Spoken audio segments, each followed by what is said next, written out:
What is up everybody, it's Don with Tech, and welcome to a new type of video that I want to go over. Instead of doing the traditional reviews of a certain product that I've used, I figure I want to break it down in a way that kind of goes through the good and the bad of a product, versus just giving it the review of, hey, I used it, I liked it, it did this, yada yada yada. I want to go in detail of some of the things that impacted me the most in relation to what I liked about a product and what I disliked about a product. And to start that off, my first video is going to be focused on the Core P90 case that's behind me on the wall. Now, if you've been watching my videos for a while, you've seen the computer in the background. I'm not really a Thermaltake fanboy, but I just enjoy the wall mounting aspect of computers. I like that you can put them on the wall, you get all the wires out of the way, make it look as nice as you possibly can, as long as your carpentry skills are up to snuff, so you can get a hole in the wall to make all the cables go down. So starting off, let's go with some of the positives. Let's go with I guess we'll do the 5 likes first and then the 5 dislikes later. That's probably how it'll be unless I change something in post. So as I kind of already led to, one of my #1 likes is that this thing is wall mounted. I love wall mounting computers and I love getting them out of the way. And I feel like it's a little bit more on the technologically high end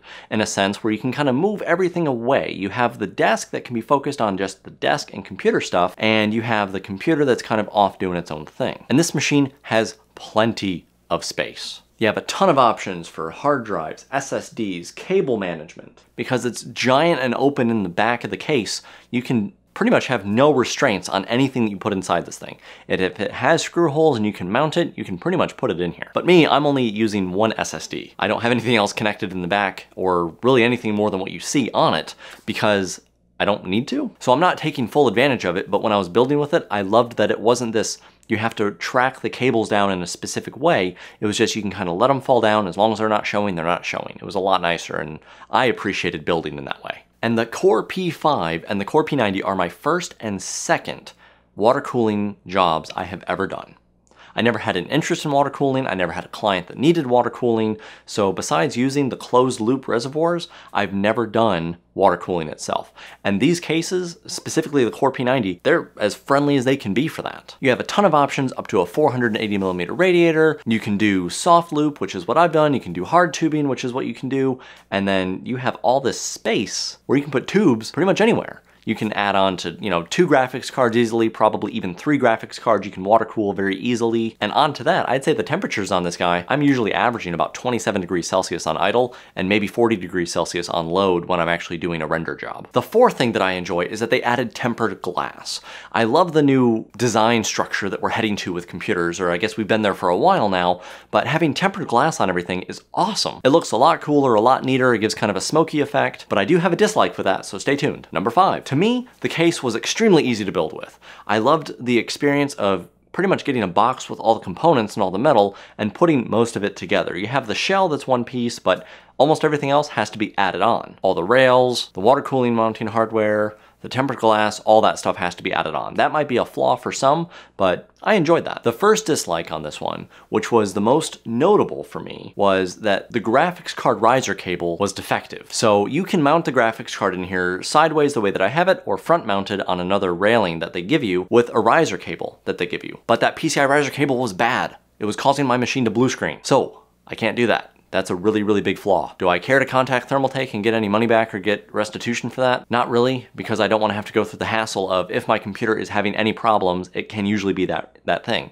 I've had this computer for over 2 years, rock solid 100%, and the moment I had that riser cable, it messed up. I don't want to deal with that. And if you look on the forums, that's actually a very common thing, that the riser cable they give you is defective. Another quick dislike is the tempered glass itself. I know I said I liked it, and I do like it, but the problem with the tempered glass in my setup is the reflections that it gives. I wanted it to be something in the background so that people can see it as I'm doing my videos, but that changes where I can set the camera up, because depending on where that's at, you're gonna get a glare. It's gonna be really weird or bad light refraction, or it's gonna be kind of a mirror to just show everything that I'm looking at right now.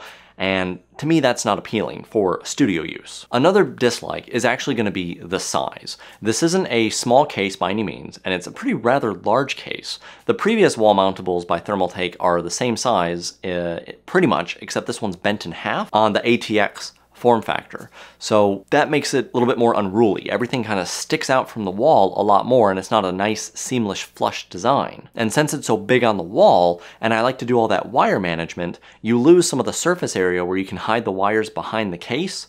So that's kind of why it looks the way it looks right now, and it's not this perfect streamlined cable going exactly where they need to go, because you lose that surface area because it pushes it in so far because the case itself is pretty much bent in half. And I guess this would be a half one, or I'm counting it as a full dislike. It's not practical. Unless you're doing full bore specific water cooling, there's no point in having this case. The other wall mounted cases I think would be just fine. And if you're gonna put this on the desk, it's not even worthwhile to put on a desk. You would almost need a desk for this case, it's so big. Which in turn, since it is an open design, it's gonna get dirtier faster, and it's also gonna be louder because it doesn't have the enclosed metal around it to provide natural sound dampening. And the final dislike, I can't return it. And it's not because I ran out of time, though technically I guess I did now, but it's because when they give it to you in a box, it's 41.5 pounds and all the components are individual. So you're taking everything out, you have to build everything, and then if you want to return it because you don't like it or whatever reason, you have to put all that back in the box. And this box was already pretty damaged because it's 41.5 pounds, but there was no way that if I had a complete gripe with this,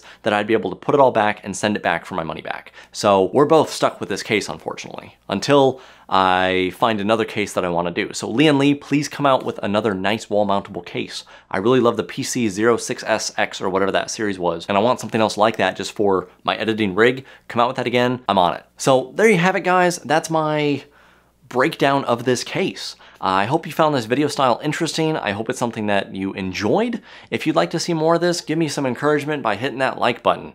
If you've wall mounted your machine as well, and if you've had experience with that, leave me a comment down below. I'd love to hear your experiences with wall mounting computers. And if you're using a different case than me, which one are you using? Maybe there's some other case out there that I can check out. So I'll see y'all in the next video. Remember, the Don's got your back.